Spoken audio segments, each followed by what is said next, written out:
नमस्कार, कैसे हैं आप सभी? मेरा नाम दीपशिखा ठाकुर है और दीपशिखा कॉमर्स में आप सभी का स्वागत है। आज हम फिर से पढ़ने वाले हैं अमालगमेशन ऑफ कंपनीज AS14। ये सेकेंड वीडियो होने वाली है। इसकी स्टार्टिंग वीडियो मैंने बना चुका है, आप उसको देख सकते हैं।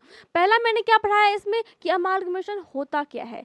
जैसे दो या दो से अधिक कंपनी गलाकट पद्धति को खत्म करने के लिए आपस में मिल जाती है और एक नई कंपनी की स्थापना करती है, शुरुआत करती है, उसको हम बोलते हैं अमालगमेशन। यानी ये जो प्रोसेस है इसको हम नाम दे रहे हैं एकीकरण का, अमालगमेशन का। जैसे एग्जाम्पल के तौर पर समझते हैं, ए और बी दो कंपनी है, दोनों आपस में मिल गई क्योंकि दोनों क्या कर रही थी, सेम टाइप की थी, नेचर सेम था, लेकिन कंपटीशन दे रही थी, एक दूसरे का ही गला काट रही थी। तो इस गला काटने के प्रोसेस को खत्म करने के लिए एकीकरण करती है और साथ मिलकर ग्रो करती है, इसको हम बोलते हैं अमालगमेशन। इस प्रोसेस को जैसे A and B will lose their existence और to become part of AB limited, यानी अब वो AB लिमिटेड में यहाँ पे कन्वर्ट हो गई। एक और एग्जांपल मैंने कल दिया था, मैं फिर से उसको यहाँ पे शो करती हूँ। क्या था वो एग्जांपल? गुड डे बिस्किट और पार्ले जी बिस्किट का, दोनों बिस्किट की कंपनियां हैं, दोनों एक दूसरे का गला काट रही है। अब कैसे गला काटेगी? ये प्राइस कम करती है, फिर इसका मार्केट डाउन हो गया, फिर ये क्वालिटी में चेंज करती है, इसका मार्केट डाउन हो गया। ऐसे करते करते दोनों एक दूसरे को कंपटीशन देने के चक्कर में अपना लॉस करवाती है और सोचती है कि मेरी बिस्किट जब बड़ी होगी तो प्रॉफिट से हम इसको मैनेज करेंगे। ऐसे करने के चक्कर में ये ग्रो नहीं कर रही है, जिस लेवल पे इसको ग्रो करना था वो कर नहीं पा रही है। तो इसको हम बोलते हैं अमालगमेशन। यानी कब? जब दोनों मिल गई और नई बिस्किट कंपनी की स्थापना किया, जिसको नाम दिया गया गुड पार्ले जी। इसका भी नाम रह गया और इसका भी नाम रह गया यहाँ पे। तो इसको हम बोलते हैं नया प्रोसेस, एकीकरण, अमालगमेशन। ये एक तरह का क्या है, प्रोसेस है, नाम है इसका अमालगमेशन। अब हम इसके नेक्स्ट पार्ट को समझते हैं। जैसे कि हमने कल पढ़ा था कि क्या होता है कि ये कंपनी डिसॉल्व हुई, फिर नई कंपनी की स्थापना हो रही है, तो इसको हम बोलते हैं परचेस कंसिडरेशन। अब परचेस कंसिडरेशन क्या है, उसको हम आज मेन फोकस करने वाले हैं, उसमें समझने वाले हैं कि आखिर इसमें होता क्या है। तो जब एक कंपनी डिसॉल्व हो रही है, जैसे ए और बी डिसॉल्व हो रही थी, बन रही थी ए बी कंपनी, जैसे गुड डे और पार्ले जी बिस्किट डिसॉल्व हो रही है, लिक्विडेट हो रही है और बन क्या रही है, गुड पार्ले जी कंपनी।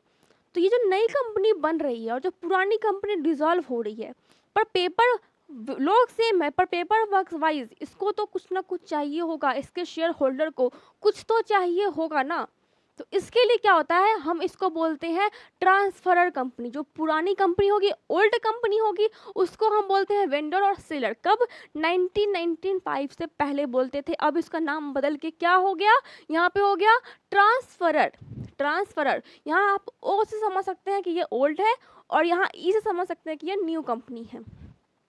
अब जो ओल्ड कंपनी है वो डिसॉल्व हो रही है, वो अपनी कंपनी को नई कंपनी में दे रही है, तो क्या वो एक तरह से वो क्या कर रही है, बेच रही है इसको। तो इसीलिए जब ये बेचेगी तो कुछ तो ट्रांसफरी कंपनी इसको देगी, पेड करेगी। ये नई कंपनी है तो यहाँ पे इसको पेड तो करना पड़ेगा क्योंकि इसको सब कुछ मिल रहा है, दो कंपनी मिल रही है, कुछ इसको मिल रहा है, चाहे वो अब्जॉर्प्शन हो चाहे वो रिकॉन्स्टिट्यूशन हो, इसको नई कंपनी को सब कुछ मिल रहा है यहाँ पे, तो इसको पेड करना पड़ेगा। अब किसको पेड करेगी? वो पेड करेगी शेयर होल्डर को।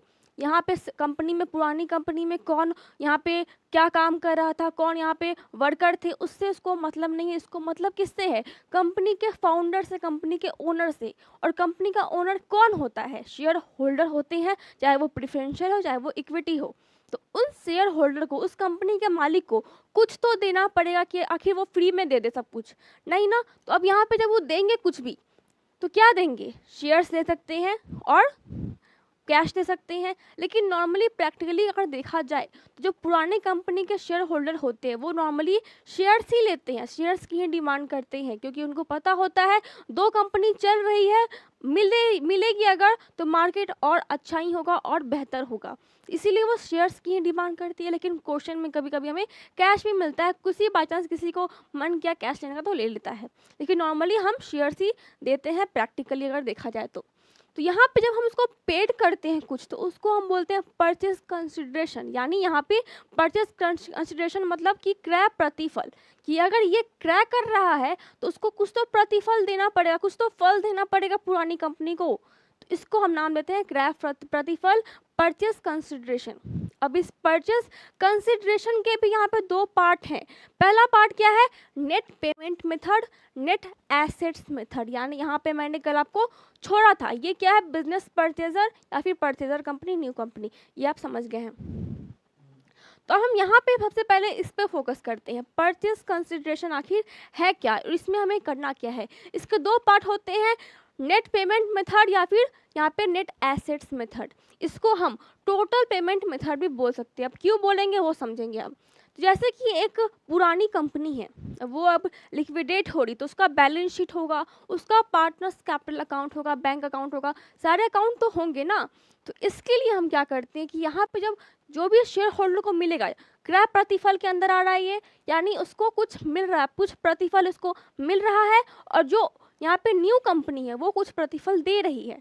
तो यहाँ पे हम बात किसका कर रहे हैं, जिसको प्रतिफल मिल रहा है, यानी यहाँ पे जो कंपनी पुरानी कंपनी है अब डिसॉल्व हो रही है, लिक्विडेट हो रही है, तो उसके बारे में यहाँ पे बात कर रहे हैं। तो नेट पेमेंट मेथड में हम क्या देखेंगे कि आखिर इस ओनर को मिल क्या रहा है। भले ही कंपनी का प्राइस कुछ भी हो, उससे हमें मतलब नहीं है, भले कंपनी के पास कितने भी एसेट्स हो, उससे हमें मतलब नहीं है, जितने में बात होगी वो हम यहाँ पे लिखेंगे। यानी आखिर उस ओनर को, नई कंपनी के ओनर ने कितने पे डील दिया है कि हाँ मैं आपकी कंपनी को यहाँ पे ले रहा हूँ, तो वो हम यहाँ पे लिखेंगे। यहाँ पे किसको देते हैं हम, यहाँ पे नॉर्मली हम देते हैं यहाँ पे प्रेफरेंशियल को, प्रेफरेंशियल शेयर होल्डर और इक्विटी शेयर होल्डर।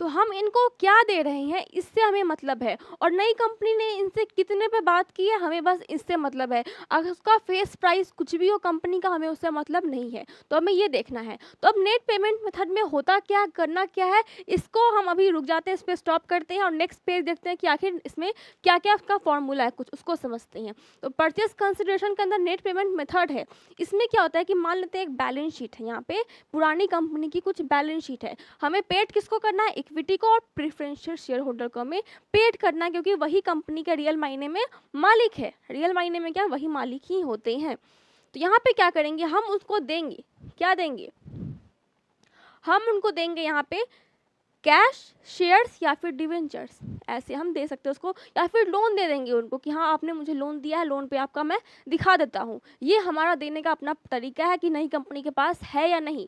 अगर बाई चांस नई कंपनी इसको शेयर होल्डर देना चाहती है, सारे शेयर्स दे रही है, एक्स्ट्रा शेयर्स दे रही है, तो वो हम यहाँ पे लिख देंगे। अगर आखिर शेयर्स का प्राइस कितना है, आखिर वो कैश कितना दे रही है शेयर होल्डर को, वो लिख देंगे, डिवेंचर कितना दे रही है वो लिख देंगे। तो ये हम क्या करते हैं, इसके अंदर करते हैं। अब हम नेट एसेट्स पे कब जाते हैं, फिर इसमें क्या करना है हमें। तो जब तक हमें ये प्रोसेस कंप्लीट ना हो, अगर सब कुछ दिया हुआ है तो हमें उस पर नहीं जाना है, उसको भूल जाना है बिल्कुल। लेकिन अगर बाई चांस कुछ मिसिंग हो कि आखिर इस शेयर होल्डर को कितना कितना मिला है, कितने इसको देने हैं पैसे, कुछ भी मिसिंग हो, कोई एक चीज़ मिसिंग होगी, सारी चीज़ मिसिंग नहीं होगी, तो फिर हम जाते हैं नेट एसेट्स मेथड की तरफ। ये दूसरा प्रोसेस है, पहले हम इसी पे फोकस करते हैं, अगर कुछ मिसिंग हुआ तभी उस पे जाना है, ये याद रखना है हमें। तो अब हम आते हैं नेट एसेट्स मेथड की तरफ। जैसे ये बैलेंस शीट है, तो बैलेंस शीट में क्या होता है, LHS, यहाँ पे लाइबिलिटीज़ होती है और यहाँ पे एसेट्स होता है। तो अगर शेयर होल्डर है तो उनको कितना पेड करना है हमें नहीं मालूम, उसमें कुछ मिसिंग है, तो हम क्या करते हैं यहाँ पे L यानी लायबिलिटी, उसका मेन वैल्यू, एसेट्स यानी यहाँ पे कितनी संपत्तियाँ है उसका मेन वैल्यू, और एसेट्स जितने भी पुरानी कंपनी के एसेट्स होगी उसको हम एक साइड लिखेंगे, फिर माइनस करेंगे कि उस कंपनी की आखिर लायबिलिटीज़ कितनी थी, उसको हम माइनस करेंगे और हमारा निकल जाएगा परचेस कंसिडरेशन यानी क्रय प्रतिफल कि आखिर उसको देना कितना है। अब मैं इसको एक एग्जाम्पल के तौर पे समझा देती हूँ आपको। जैसे कि यहाँ पे आपने देखा कि नेट वैल्यू है, प्रेफरेंशियल शेयर होल्डर को देना है हमें और इक्विटी शेयर होल्डर को हमें पेड करना है। अब हम मान लेते हैं कि इसमें सब कुछ दिया हुआ है क्वेश्चन में कि हाँ यहाँ पे 3 लाख और यहाँ पे कितना देना है इसको, मान लेते हैं 2 लाख और 3 लाख हमें देना है कैश। 3 लाख क्या देना है हमें यहाँ पे, कैश देना है। किसको, प्रेफरेंशियल शेयर होल्डर को बात हो रहा है, यहाँ पे हमारा ओल्ड कंपनी का बात हो रहा है, तो ये क्या होगा हमारा कैश। टोटल कितने हो गए, 8 लाख रुपए हो गए। अब हम देखेंगे कि ये हो गया टोटल पेमेंट मेथड, यानी इसको हम नाम क्या बोलते हैं, टोटल पेमेंट मेथड। जितना जितना इसको मिल रहा है हमने वो सब कुछ यहाँ पे लिख दिया है। हमें बाकी चीज़ों से मतलब नहीं है, हमें सिर्फ शेयर होल्डर को पेमेंट करना है क्योंकि उसने हमारी पुरानी कंपनी को हमें सौंपा है। तो यहाँ पे हमने 8 लाख रुपए दे दिया। अब नेट बाय चांस इसमें कुछ मिस्टेक है, कुछ यहाँ पे मिसिंग है, क्या यहाँ पे कुछ मिसिंग है, तो हमें कैसे पता चला कि आखिर इसको देना कितना है, हमें पता कैसे चलेगा कि हमें इसको देना कितना है और क्या दे। आखिर आखिर हमने 3 लाख दे दिया, 2 लाख दे दिया, लेकिन अब कितना देना है इसको, कितना बचा हुआ है इसका, तो ये हमारे पास इसका सॉल्यूशन नहीं है। तो फिर हम आते हैं नेट एसेट्स मेथड की तरफ कि आखिर हम इसको कैसे निकालें कि कितना देना है। तो हमने अभी देखा कि कैसे हम एसेट्स को प्लस करेंगे जो उसका मेन वैल्यू होगा, और जो उसका फेस मेन वैल्यू होगा यहाँ पे लायबिलिटीज का, उसको माइनस करेंगे। तो मान लेते हैं उसका एसेट्स जो होता है, उसका एसेट्स है हमारे पास 15 लाख रुपए, और जो लायबिलिटीज होती है उसके पास कितनी है, लायबिलिटीज है उसके पास यहाँ पे 7 लाख रुपए। तो बच कितना गया यहाँ पे, बच गया यहाँ पे उसके पास 8 लाख रुपए। 8 लाख रुपए बच गए, तो ये क्या हो गया हमारा पीसी, परचेज कंसिडरेशन। ये क्या हो गया हमारा क्रय प्रतिफल। तो ये क्रय प्रतिफल हो गया, तो हम यहाँ पे क्या करेंगे, इसको यहाँ 8 लाख पेमेंट कर देंगे। 2 लाख 3 लाख हमने पहले पेमेंट कर चुका है इसको, तो हम यहाँ पे कितना बच गया, यहाँ पे हमारा बच गया फिर 3 लाख। तो ये हम इसको कैश पेमेंट कर देंगे, कैश करें डिवेंचर के रूप में करें, ये कंपनी के ऊपर डिपेंड करता है, हम इसको कैश पेमेंट कर देंगे। तो ये हो गया हमारा नेट एसेट्स मेथड। इतना ही है इस चैप्टर में, इसके अलावा कुछ नहीं है। आपको ऐसे ही सब कुछ निकालना है, बाकी चीज़ों से मतलब नहीं है। कुछ भी दिया हुआ है क्वेश्चन में उसको हमें नहीं देखना है, हमें देखना है कि कितना मिल रहा है शेयर होल्डर को। जो नई कंपनी है, जो ट्रांसफरी कंपनी है, वो ट्रांसफरर कंपनी को आखिर दे कितना रही है, हमें बस इस पर फोकस करना है। ऐसे आपके एग्जाम में इससे न्यूमेरिकल नहीं पूछे जाते हैं।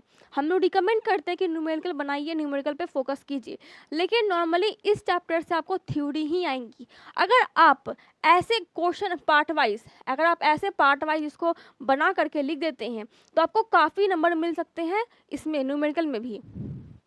अगर आप ऐसे लिख रहे हैं, ऐसे बना रहे हैं, ऐसे फिगर ड्रॉ कर रहे हैं, तो आपको न्यूमेरिकल में भी काफ़ी ईजी होगा नंबर लेने में। नॉर्मली आप अगर सिर्फ लिखते जाते हैं तो आपको मुश्किल से 10 या 12 नंबर मिलते हैं, लेकिन ऐसे आप अगर कॉलम वाइज इसको क्रिएट कर रहे हैं, बना रहे हैं, ऐसे उनको बिल्कुल शो करके दिखा रहे हैं कि मुझे सब कुछ मालूम है, तो फिर आपको 15 से 17 नंबर मिल जाएंगे बहुत इजीली। अगर आपको कोई न्यूमेरिकल नहीं आ रहा, आपको सिर्फ 4 न्यूमेरिकल आ रहे हैं, 5वां नहीं आ रहा, तो आप ऐसे इसको अपना सकते हैं। और जो हमारा यहाँ पे एकीकरण है यानी अमालगमेशन, और जो अब्जॉर्प्शन है, जो रिकॉन्स्टिट्यूशन है, तीनों में प्रोसेस बिल्कुल सेम है। तीनों में कंपनी डिसॉल्व हो रही है, नई कंपनी बन रही है। इसलिए आप चाहे तो आप तीनों को लिख सकते हैं। ऐसे पुराने वाले वीडियो में मैंने बताया है अब्जॉर्प्शन क्या होता है और रिकॉन्स्टिट्यूशन क्या होता है। ऐसे मैं उस दोनों पे भी एक एक वीडियो बना दूंगी, आप देख करके पढ़ाई कर लीजिएगा। Thank you. अगर आपको नोट्स चाहिए तो आप मुझे टेलीग्राम ग्रुप पे ज्वाइन कर सकते हैं।